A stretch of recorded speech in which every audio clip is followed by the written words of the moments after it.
Et Sud Radio, donc la vie en vrai, la ministre de la Culture, je vous le disais, Rachida Dati, qui lance pour l'été un grand plan camping, opération baptisée l'été culturel au camping. Alors à quoi ça va ressembler? Explication avec le président de la Fédération nationale de l'hôtellerie de plein air. Bonjour Nicolas Deillot. Bonjour. Et merci d'être avec nous ce matin. Alors vous étiez un vendredi aux côtés de la ministre à Canet-en-Roussillon avec Rachida Dati. Concrètement, que vont proposer les campings cet été dans le cadre de ce plan gouvernemental? C'est quoi les activités qui seront au programme? C'est des activités extrêmement variées parce que l'objectif justement c'est d'aborder les problématiques culturelles dans toutes leurs dimensions auprès notamment des enfants et des jeunes, mais aussi avec un caractère intergénérationnel. Donc vous allez avoir aussi bien des concerts, des envois de livres pour faire des mini-bibliothèques dans les campings de façon à éloigner un peu les enfants des écrans, que ce soit également l'accueil d'artistes dans des ateliers de sculpture, mais également du cinéma, des expositions itinérantes, du théâtre. Vraiment, l'ensemble des champs culturels seront explorés. C'est large, ça veut dire que chaque camping aura la possibilité de choisir telle ou telle activité à mettre en avant dans le cadre de cette opération? Alors, pas tous les campings, en réalité. Donc, le ministère s'était fixé comme objectif d'avoir à peu près 500 campings. En réalité, donc, on a fait un appel au peuple. Sur un peu plus de 7000 campings en France, c'est ça?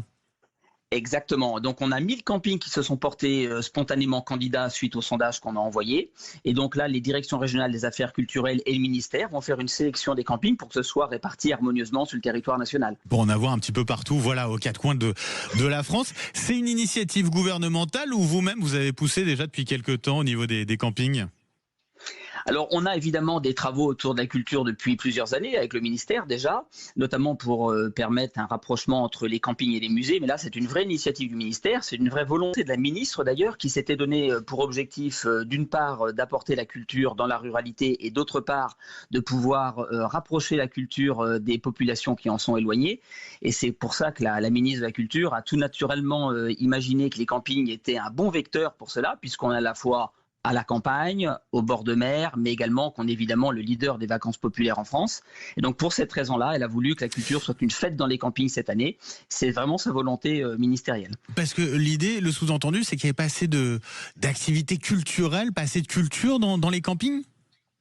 Alors si, depuis toujours, il y a évidemment un rapprochement naturel entre les campings et la culture. D'ailleurs, beaucoup de campings organisent tous les ans notamment des concerts.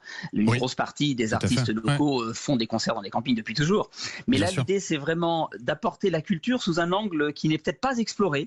Justement, on parlait des arts vivants, on parlait de la culture, on parlait du théâtre, on parlait de la sculpture, etc. Avec le centre des musées nationaux également donner la possibilité aux campeurs d'aller découvrir les monuments environnants ou d'aller découvrir les musées. Vous savez qu'il y a beaucoup de Français qui n'ont jamais mis les pieds dans un musée. Eh bien, l'idée, c'est de les encourager à oser pour découvrir de nouvelles expériences. Vous l'avez dit, donc initiative, plan financé donc par l'État. Ça veut dire qu'on parle ici d'activités, il faut insister là-dessus, qui sont gratuites. C'est ça, c'est totalement gratuit.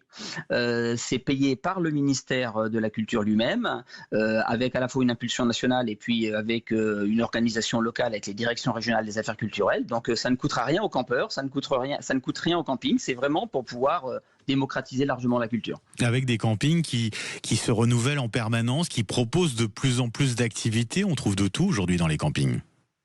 Ah, exactement, tout à fait. Nous, il y a évidemment de nombreux équipements qui sont offerts aux campeurs, mais également de nouveaux services et de nombreuses animations. Mais là, l'idée, justement, c'est de les teinter de manière un petit peu différente, d'explorer des choses qu'on n'a peut-être pas encore testées. Donc, c'est vraiment très complémentaire avec tout ce qu'on fait depuis tant d'années. Nicolas, d'ailleurs, on avait donc les ponts du mois de mai, ils étaient nombreux cette année. Comment ça s'est passé en termes de fréquentation dans les campings? La saison a plutôt bien débuté?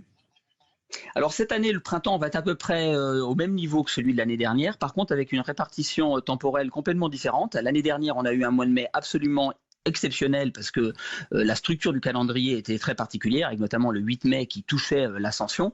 Par contre, le mois d'avril, le mois de juin n'était pas formidable. Cette année, c'est le contraire. Les vacances de Pâques étaient bonnes. Le mois de mai est un peu en retrait. Et le mois de juin, parce qu'il a la Pentecôte, alors que l'année dernière, elle était positionnée en mai, le mois de juin va être meilleur que l'année dernière. Oui, on est dépendant aussi forcément des conditions météo qui en ce mois de mai, n'ont pas été terribles aussi.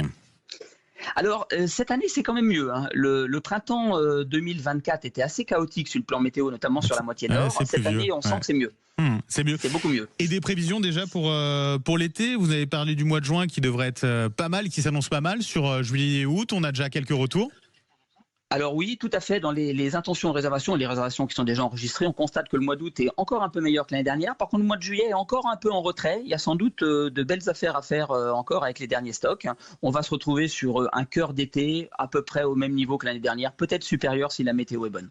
Et ben voilà, Nicolas Deillot, un grand merci d'avoir été avec nous ce matin sur Sud Radio. Je rappelle, vous êtes président de la FNHPA, c'est la Fédération nationale de l'hôtellerie en plein air. Merci à vous et passez une très belle journée.